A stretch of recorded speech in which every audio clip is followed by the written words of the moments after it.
Then they came for the journalists. And I did not speak out, because I was not a journalist. What's up, everybody? Welcome to the RealGamerNewz review of the Ubisoft Forward 2020 event for July. To see all the gameplay and trailers in full, head to RealGamerNewz.com.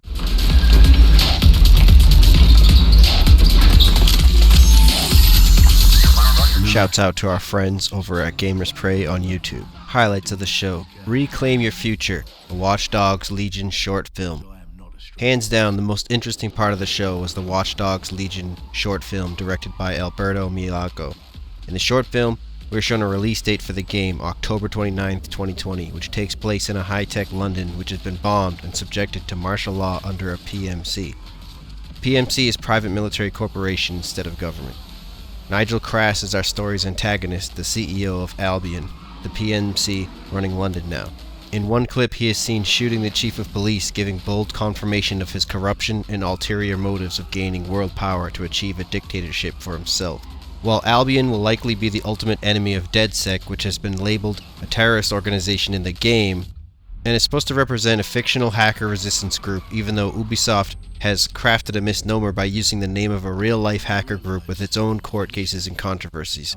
The adrenaline-packed Watch Dogs Legion short film is well worth watching. Far Cry 6 story trailer.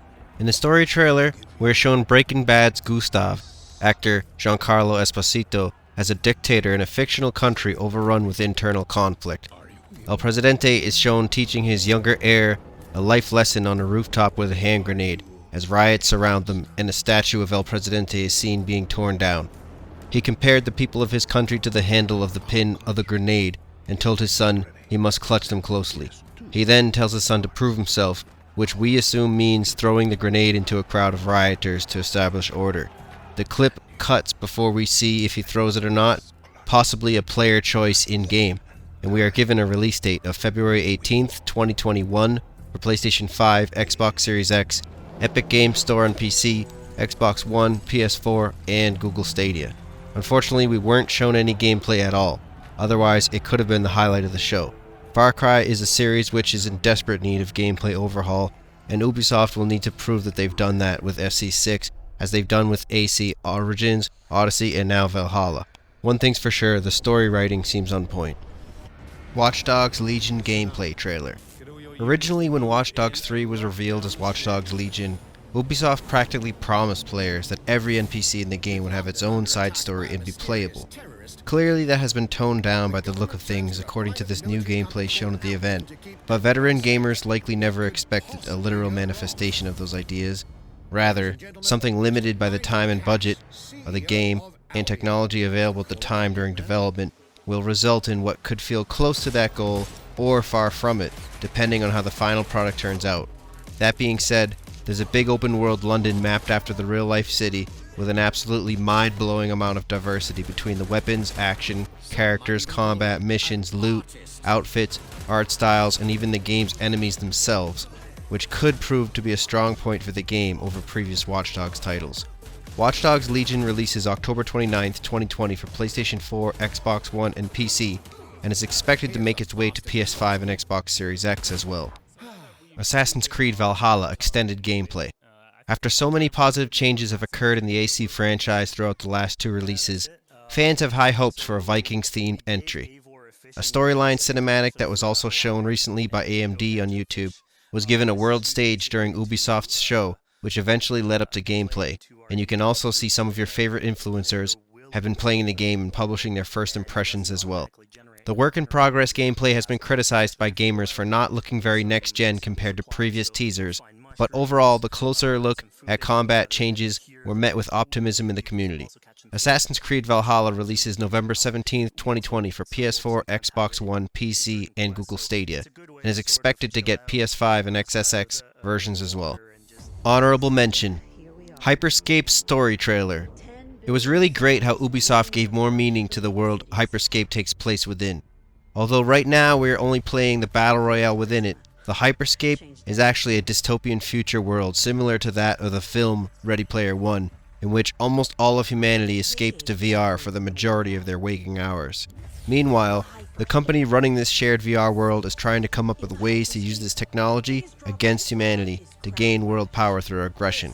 I look forward to trying out Hyperscape now that it's in open beta and out of its technical testing phase. The story behind it gives great context to the game and allows an expansion of the franchise if it ends up gaining a fan base. Final verdict. Overall, this was a presentation which many view as a disappointment.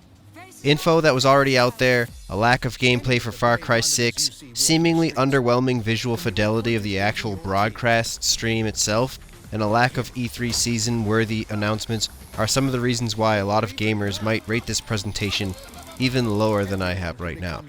I give the presentation a C-. The gameplay and trailers which were shown were great on their own, but the lack of literally any new game announcements for an E3 season presentation is a large detractor. A lot of the content could have very well been launched as part of a press release or trailers uploaded to YouTube, as not much has been shown in the overall spectrum of things. Typically, Ubisoft and EA have had the weaker presentations of the annual E3 season, year after year. This is just another average year for them in some ways. However, in some ways it's worse, since nothing new was actually shown. The only reason that they've received a C- instead of a D is because of the same reason that we have to keep in mind for Xbox and PS5 events this year.